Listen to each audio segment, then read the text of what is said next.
सार्वजनिक श्री गणेश मंडल द्वारा हर साल मोहन पार्क जो नवीन शारदा केंद्र है वहां पर भव्य तरीके से गणेश उत्सव का आयोजन किया जाता है। गणेश चतुर्थी मनाई जाती है। आयोजक करता हमारे बीच में संदीप अरोड़ा साहब हैं, इनसे बात कर लेते हैं। संदीप जी, हर साल के भांति इस साल भी गणेश उत्सव की तैयारी। बिल्कुल राहुल भाई, पहले तो मैं आपका धन्यवाद करता हूं और भारत टीवी का कि आप क्षेत्र के हर ओकेजन को, हर त्यौहार को पब्लिक के बीच में पहुंचाते हैं। आज इस साल आपने सार्वजनिक श्री गणेश मंडल द्वारा जो पिछले 10 साल से क्षेत्र के पब्लिक द्वारा सहयोगिता से करा जा रहा गणेश उत्सव जो धूमधाम से मनाया जाता है, इस साल 11वां साल है हमें मनाते हुए। उसको भी पब्लिक के बीच में लाने के लिए आपने आज मेरी इंटरव्यू का हमारा दिया ले रहे हैं, या जैसे कहते हैं कि हमारी हाजिरी लगा रहे हैं, उसके लिए मैं आपका धन्यवाद करता हूँ। दूसरा, जो हमारा ये प्रोग्राम होता है, सभी क्षेत्र के, हमारे आस पड़ोस के, मोहल्ले के सभी जान पहचान के जितने भी हैं और लोगों ने बढ़ चढ़ के हिस्सा हर साल लिया है जी। उन्हीं के सहयोग से हम हर साल इसमें नए नए ओकेजन्स तैयार करते हैं कि जैसे किसी वर्ष हम कीर्तन वगैरह करवाते हैं, किसी वर्ष हम सुंदरकांड पाठ करवाते हैं रोजाना। इस बार क्या नया करने जा रहे हैं? इस बार हम 11वां साल है, शगुन का साल है। तो पिछले साल ही मन में आई थी कि इस साल गणपति जी को श्रीमद् भागवत कथा सुनाई जाए, तो 31 तारीख को स्थापना के साथ श्रीमद् भागवत कथा का आरंभ भी हो रहा है। बहुत सुंदर बात। हाँ जी। वही और क्या नया?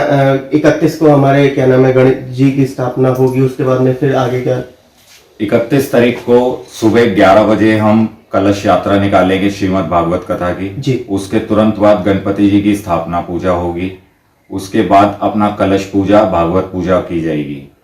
1 तारीख से हमारे पंडित जी ओम प्रकाश पंडित जी गोविंद दास की कुटिया के वो भागवत कथा का प्रारंभ करेंगे। प्रतिदिन 4 बजे से लेके सायं 4 बजे से शाम 7 बजे तक भागवत कथा होगी। उसके तुरंत पश्चात शाम की आरती, भोग वगैरह होगा। रात्रि का भोग जो आरती होती है 10 बजे की होती है, और उसके बाद रात्रि शयन आरती के बाद भोग वगैरह करने के बाद विश्राम दिया जाता है। संदीप जी, अगर हम बात करें स्थान की, तो स्थान कहाँ पर ये सब कार्यक्रम हो रहा है? ये स्थान हमने शुरुआत करी थी अपने निवास स्थान के बाहर, जैसे बॉम्बे में पंडाल लगा के करे जाते हैं। हमने शुरुआत में 3 साल पंडाल लगा के करा था। पब्लिक को आनंद भी आया था, एक नई चीज उनके बीच हुई थी। पर यहाँ के लोकल लोगों को, कईयों को परेशानी हुई, नेता कह लो या जो मर्जी, हमें उनसे मतलब नहीं, क्योंकि ये एक धार्मिक प्रोग्राम है। हमें उसमें ना राजनीति डालनी, ना मैं राजनीति की बातें करता, लोग करते हैं। तो उसके बाद हमने अपने घर के अंदर ही करना शुरू करा। पार्किंग का गणपति बाप्पा की कृपा से पार्किंग बनाई जी। अब पार्किंग में उनका परमानेंट स्थान है, वहीं पे ये स्थापना करी जाती है हर साल, और वहीं सारा आयोजन किया जाता है। संदीप जी, अगर हम विसर्जन की बात करें तो हम कितने दिन के लिए हम लाते हैं गणेश? हम पूरा जो इसका विधान बॉम्बे में पंडाल का, सार्वजनिक का मतलब होता है लोगों के इकट्ठा करने के लिए और लोगों के मनोरंजन या कह लो उनकी आस्था के लिए करा जाता है। तो हम पूरे 10 दिन के लिए करते हैं। 31 तारीख को स्थापना होगी और 9 तारीख तक उनकी सेवा करके 9 तारीख को विसर्जन करके ही उनको विदाई दी जाएगी। विसर्जन की अगर हम बात करें तो हम कहाँ पर जाकर के विसर्जन करते हैं? पहले तो राहुल भाई जैसे सारे ही जाते थे, यमुना जी पे जाते थे, कोई गढ़गंगा जाता था, कोई हरिद्वार जाता था, कोई छोटे हरिद्वार जाता था जी। पर गवर्नमेंट ने अपना किस वजह से मना करवा दिया, तो उस वजह से अब हमने अपना घर के वहीं पे जहाँ स्थापना होती है वहीं पे पौंड का इंतजाम करा हुआ है। बिल्कुल फोल्डेबल पौंड है, उसी में साफ स्वच्छ जल भर के विसर्जन करा जाएगा। इको फ्रेंडली गणपति जी की मूर्ति मिट्टी की आती है, ना उससे कोई प्रदूषण होना है ना कुछ होना है। संदीप जी, भक्तों से क्या आह्वान करेंगे बुद्ध आने के लिए? मैं सिर्फ क्षेत्रवासियों से ये आह्वान करूंगा कि जिस प्रकार आपने पिछले 10 साल मेरे को और मेरे मंडल को, सार्वजनिक श्री गणेश मंडल, जिसमें हम 10-12 लोगों ने मिलके जोर शोर से आप लोगों के लिए गणपति जी की स्थापना करते हैं कि आप आइए, उनकी पूजा अर्चना कीजिए और त्योहारों की शुरुआत एक तरीके से कही जाती है, आप करते हैं। इस साल भी आपसे यही सहयोग मांगता हूं कि आप जोर शोर से आइए, गणपति जी का आशीर्वाद लीजिए और भागवत कथा का आनंद उठाइए, और अपना जो सेवा आप करना चाहें जी।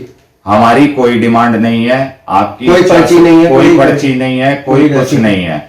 आपने जो अगर अपनी तरफ से सेवा करनी हो, भंडारे की, प्रसाद की, भोजन की, फूल माला जैसे कुछ भी आपने करना हो, आप मेरा नंबर पे कांटेक्ट कर सकते हैं या मंडल से करते हैं। मेरा मोबाइल नंबर है 9811460567।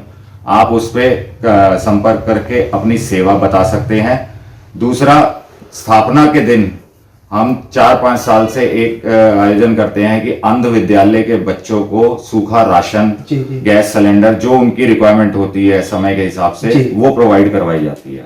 तो अगर उसमें भी आप सहयोग करना चाहें तो आप कर सकते हैं। हमारी तरफ से अपनी पर्टिकुलर कोई डिमांड नहीं, कोई पैसे की नहीं है। जो आपकी इच्छा करे सेवा आप करिए और आकर गणपति जी का आशीर्वाद लीजिए और भागवत कथा का आयोजन करिए। और अगले साल के लिए कोई आपका विचार हो कि ये चीज और ऐड हो जाए तो वो हमें जरूर दीजिएगा। धन्यवाद। तो ये थे हमारे बीच में आयोजक कर्ता संदीप अरोड़ा साहब, जो कि 11वां गणेश जी का कार्यक्रम मनाया जा रहा है, गणेश चतुर्थी भव्य तरीके से। और इस बार इंप्लीमेंट किया गया है श्रीमद् भागवत कथा 31 से लेके और 9 तारीख तक चलेगी। और सबसे बड़ी बात, गणेश विसर्जन की इन्होंने बात की कि घर के अंदर ही एक पॉन्ड बना रखा है, बना करके गणेश जी का वहीं विसर्जन किया जाएगा। बहुत सुंदर।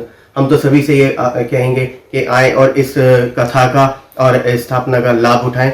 गणपति बप्पा मोरिया, मंगल मूर्ति मोरिया। कैमरामैन पवन शर्मा के साथ राहुल शर्मा, भारत टीवी के लिए।